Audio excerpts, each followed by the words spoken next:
Avez-vous remarqué que la plupart des histoires des films que nous regardons sont assez similaires? Elles commencent toujours par un type de conflit qui s'intensifie jusqu'à atteindre un point où il n'y a plus aucune issue.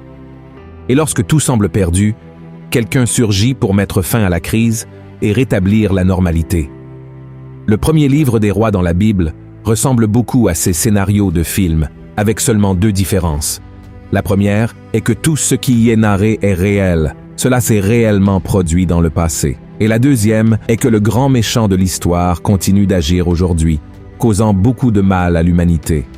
Dans la vidéo d'aujourd'hui, je veux vous parler d'une reine appelée Jézabel qui a poussé son mari à détruire la nation d'Israël. Je veux aussi parler de son esprit, une entité démoniaque qui circule dans le monde, influençant les gens à prendre des décisions contraires à la volonté de Dieu. Dans l'Apocalypse, chapitre 2, des versets 20 à 25, Jésus a averti les chrétiens à propos de l'esprit de Jézabel qui continue de tromper de nombreuses personnes. Et je vais vous montrer comment ne pas tomber dans les tentations de ce démon. Mais avant de commencer, je voudrais vous demander de vous abonner à ma chaîne. Il vous suffit de cliquer sur le bouton s'abonner qui se trouve juste en dessous de la vidéo, puis d'activer la cloche de notification pour recevoir les prochaines vidéos directement sur votre téléphone, d'accord? Alors, allons-y. Pour comprendre le contexte de l'histoire du livre des premiers rois dans l'Ancien Testament, envisageons-le comme un film. Il commence avec David en tant que roi d'Israël, mais il est déjà vieux et proche de la mort. Après lui, son fils Salomon prend le trône. Le règne avait tout pour être encore meilleur et plus prospère que celui de son père. C'est Salomon qui a construit le temple du Seigneur, mais il finit par prendre quelques mauvaises décisions et les choses commencent à mal tourner. Dès sa mort, la nation se divise en 2 et la paix ne règne plus comme par le passé. Une grande partie de cela se produisait parce que la plupart des rois d'Israël étaient mauvais, abandonnant la foi en Dieu et introduisant d'autres dieux païens au peuple. La situation a empiré encore plus lorsqu'Achab est monté sur le trône. Ce n'est pas par hasard que la Bible elle-même le classe comme le pire roi ayant jamais existé en Israël. Aussi mauvais qu'Achab ait pu être, une grande partie du mal pendant son règne était attribuée à sa femme, Jézabel.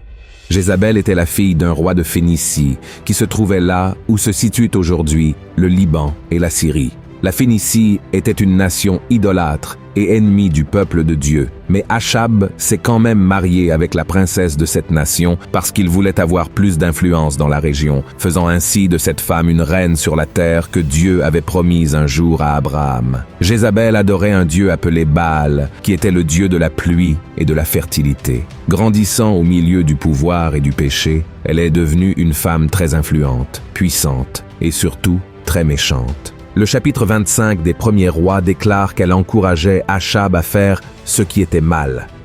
Bien que le roi d'Israël soit responsable de ses mauvais choix, une grande partie de sa chute est due à sa femme. Jézabel détestait tellement le Dieu d'Israël qu'elle ordonna que tous les prophètes du Seigneur soient tués. Notez que ce n'était pas Achab qui ordonna de tuer ces hommes de Dieu, c'était sa femme. Même éloigné de la présence du Seigneur, Achab avait encore de la crainte dans son cœur, tandis que Jézabel n'avait que de la haine. La persécution de ces hommes de Dieu fut si grande que le prophète Abdias dut cacher 100 prophètes dans une grotte, les nourrissant de pain et d'eau pendant plusieurs jours. Avoir un roi dirigé par sa reine était inacceptable dans cette société, car la bénédiction était toujours sur le roi et il devait prendre les décisions pour son peuple. Cela montre l'incompétence et la faiblesse d'Achab. Il y a eu des moments dans la vie d'Achab où il semblait qu'il voulait se repentir et suivre le chemin de Dieu. Cependant, chaque fois qu'une lueur d'espoir surgissait, Jézabel trouvait un moyen de l'éteindre. Le roi était faible dans ses convictions et surtout dans sa foi. Une autre histoire qui le souligne est quand Achab a voulu acheter une vigne à un homme nommé Naboth, un agriculteur qui était serviteur de Dieu et a refusé la proposition du roi car il croyait que cette offre déplaisait au Seigneur. Achab était très contrarié par ce refus et il est retourné au palais pour se lamenter. Lorsque Jézabel a appris ce qui s'était passé, elle a ordonné à certaines personnes d'accuser injustement Naboth, de blasphémer contre Dieu et contre le roi, étant condamné à mort par lapidation. Après la mort de cet homme, Achab a acheté la vigne, prouvant une fois de plus qu'il n'était qu'une marionnette entre les mains de cette femme si cruelle. Une autre scène montrant le pouvoir de Jézabel et la faiblesse d'Akab se trouve au chapitre 8 du premier livre des rois, où la reine ordonne à tout le peuple d'Israël de se rendre au mont Carmel et de se réunir avec elle, ainsi que 450 prophètes de Baal et 450 prophètes d'Achéra qui mangeaient à sa table. L'objectif était de défier Dieu et le prophète Élie. Il est important de noter à quel point l'esprit de Jézabel est dangereux, avec une voie d'influence et de contrôle très puissante, comme cela a été le cas avec Akab et continue d'être aujourd'hui avec toutes les personnes qui se laissent dominer par cette entité démoniaque. À la fin de la vidéo, je vais vous montrer la seule manière de vaincre ce démon. Revenons au défi lancé par Jézabel. La Bible dit qu'Élie a défié les adorateurs de Baal pour voir qui est le vrai Dieu, Baal ou le Dieu d'Israël.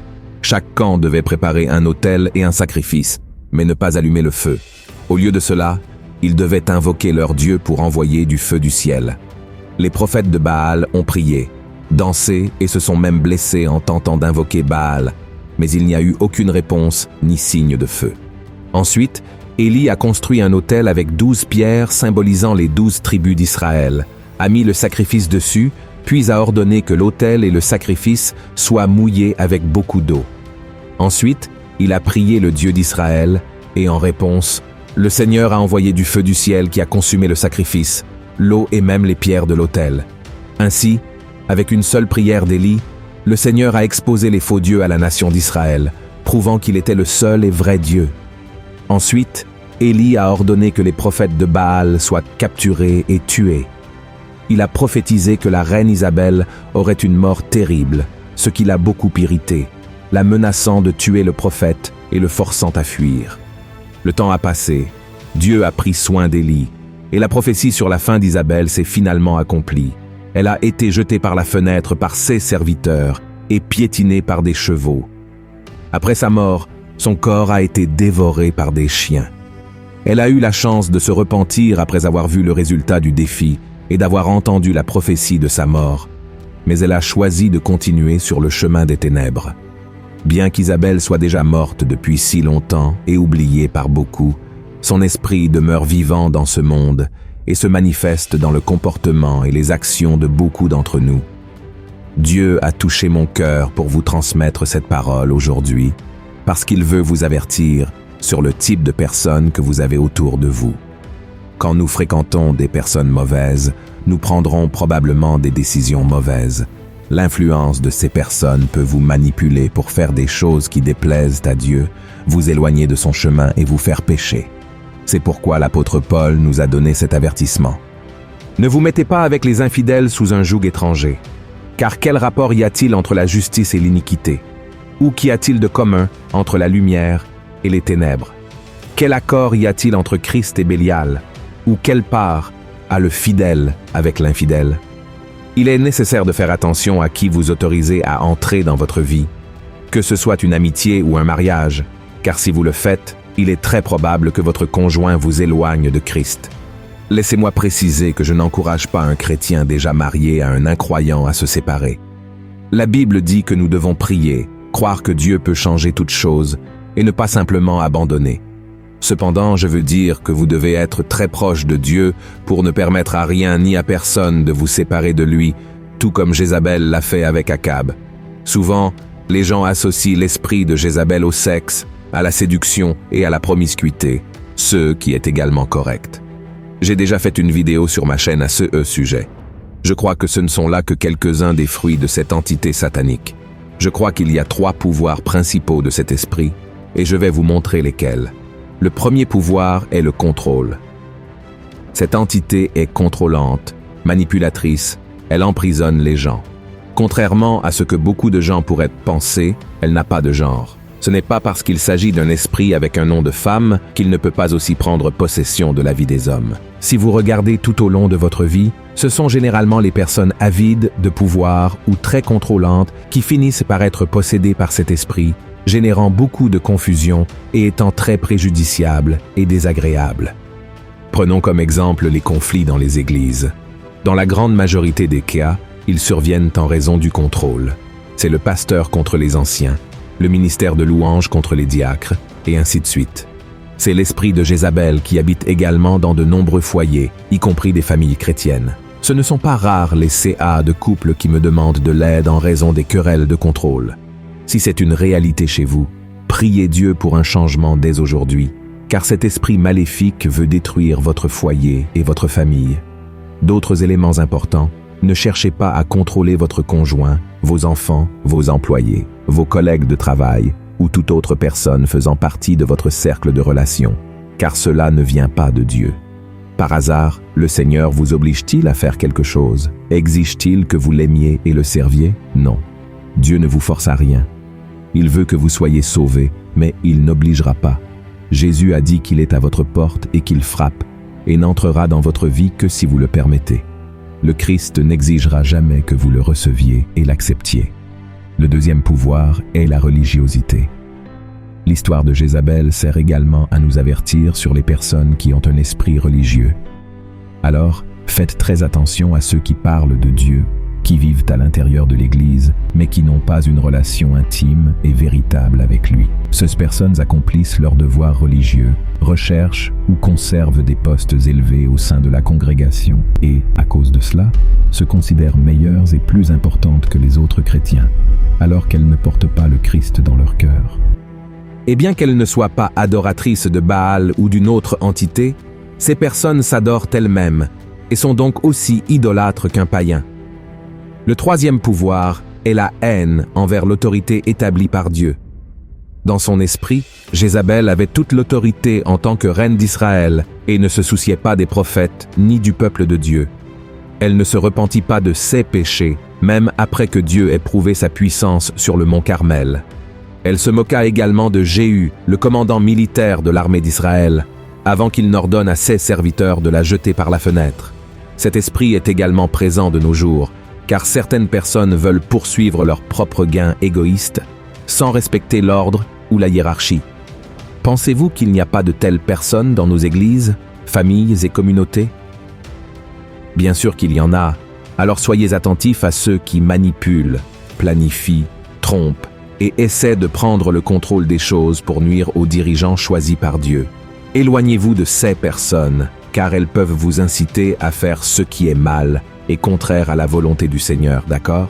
Frères et sœurs, si c'était un scénario de film, l'histoire se terminerait probablement ici, avec le bien l'emportant sur le mal et la paix étant rétablie pour tous. La plupart des histoires que nous lisons dans les livres et que nous regardons au cinéma ont une fin heureuse, avec les situations résolues et les méchants étant vaincus. Mais ce n'est pas ce qui se passe dans les 2 livres des rois. Cela s'explique par le fait qu'à intervalles réguliers, un roi émergeait pour guider Israël selon la volonté de Dieu. Mais pour une raison ou une autre, ce leader s'écartait du chemin et le mal se renforçait. En réalité, ces livres de la Bible se terminent mal, avec de nombreux Juifs devenant esclaves de nations voisines, y compris la terre du peuple de Jézabel.